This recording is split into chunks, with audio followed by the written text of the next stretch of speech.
We are 1 week away from the next Democratic presidential primary debate. 10 candidates have qualified for the debate stage this month. They're also the only ones qualified for the next round in October.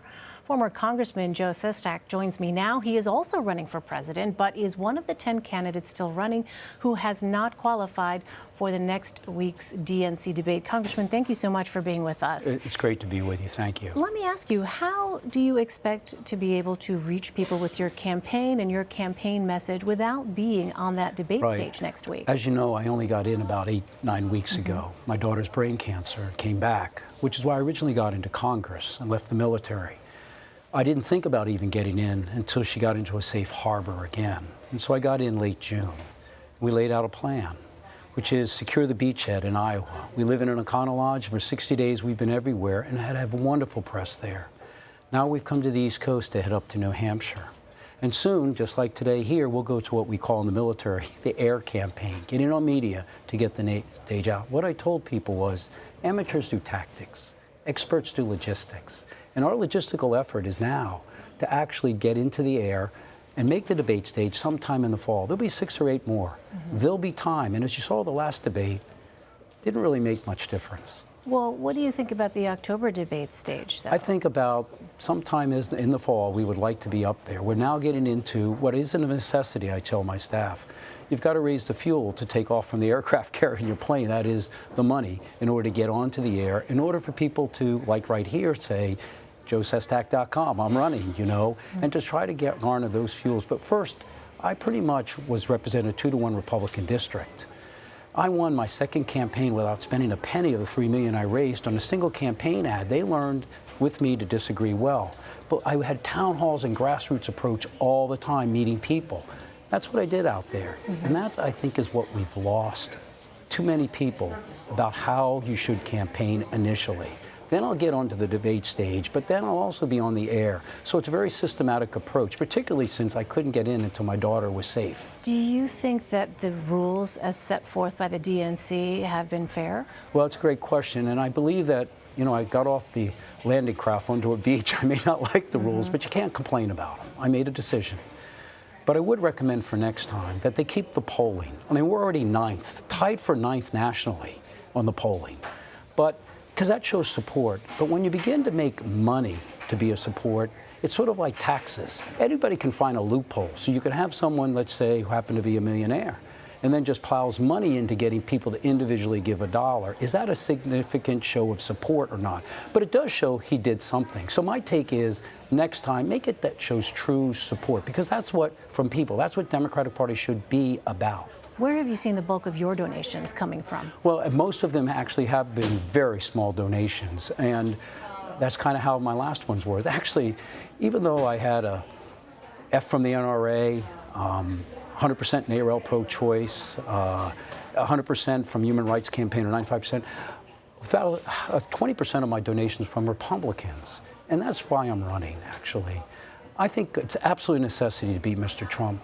But if we don't have somebody who can unite this nation, and for my 31 years of national foreign policy experience in the Navy, know how to convene the world, we are not going to be able to deal with all these wonderful issues you hear on the debate stage. So that's why I got in, is to help unite this America. So let me drill down just a little bit here. As you know, it's obviously a very crowded field. Yes. So what is your specific pitch to voters? My specific pitch is, this nation yearns for someone to be that they can trust, because they know that he will actually be accountable to people, above party, above self, above any special interest. And not only says it, but shows it.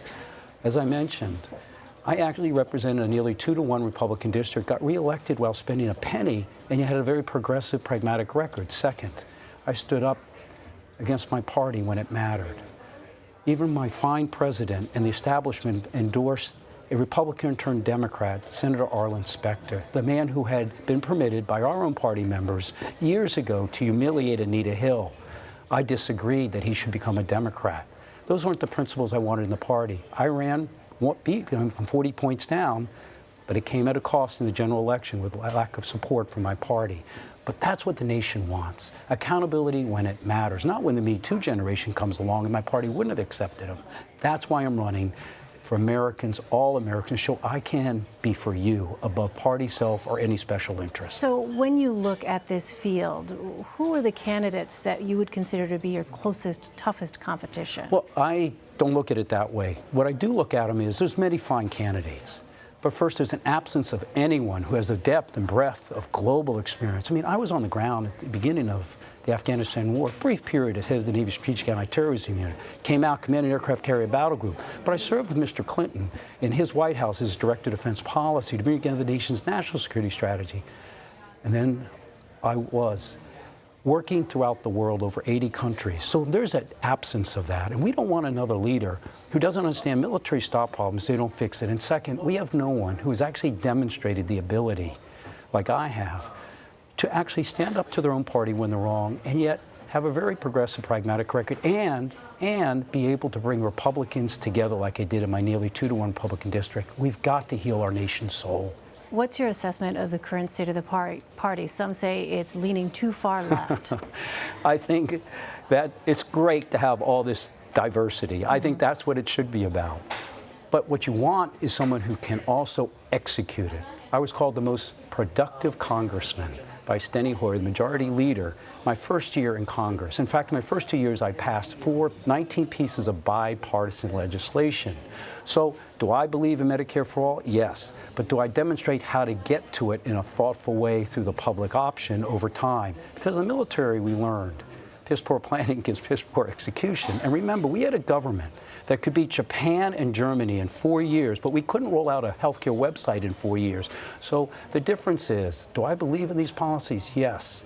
But can I bring Republicans and Democrats together to execute them and then make them actually be executable? And I've demonstrated that. That's the difference. Do you think that some of your fellow Democrats are reaching too far to the left, then it sounds like? I don't know if they're reaching too far. Goals are fine, such as the Green New Deal, let's say. Mm-hmm. But even if I tell people, execute that, let's say in 10 or 15 years, it's good, but it's so insufficient because 85% of the damage from global emissions comes from abroad. Saudi Arabia, Lane, will actually use as much energy to power its air conditioning in 10 years as it exports in oil today.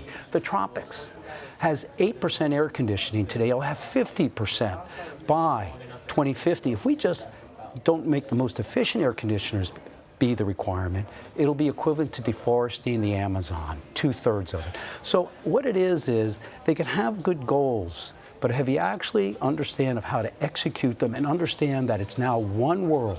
What happens over there can harm us here. Not only climate change, but the rise of an authoritarian China. And so let me ask you on China. There's a report in Axios today that says foreign aid for the Bahamas could spark a new China threat. Meantime, Chinese officials announced that these stalled trade negotiations are actually set to resume in October. How would you balance the U.S. relationship with China? I do it a totally different way than Mr. Trump is doing. I mean, I backpacked through China. The first year they opened it up to independent travel from Americans. Wonderful people. But its leadership is intent upon making a new illiberal world order where might makes right. As the Prime Minister of Malaysia has said, they are the new neo-colonial power where they forced, with its debt, Cambodia and Djibouti to give it naval bases. So how I would do it is convening the world together.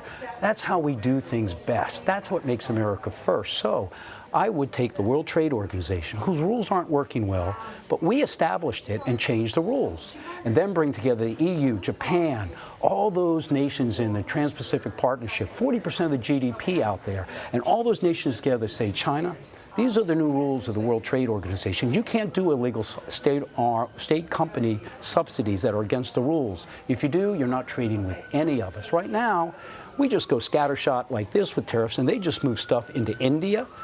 They move stuff into Malaysia, and those companies that move out bypass the tariffs. And the farmers in Iowa, where I just came from, they can't sell their soybeans anymore. Right. You've got to understand it's all the world together. I'm afraid we're out of time. Joe Sestak, Congressman, thanks very much for stopping by.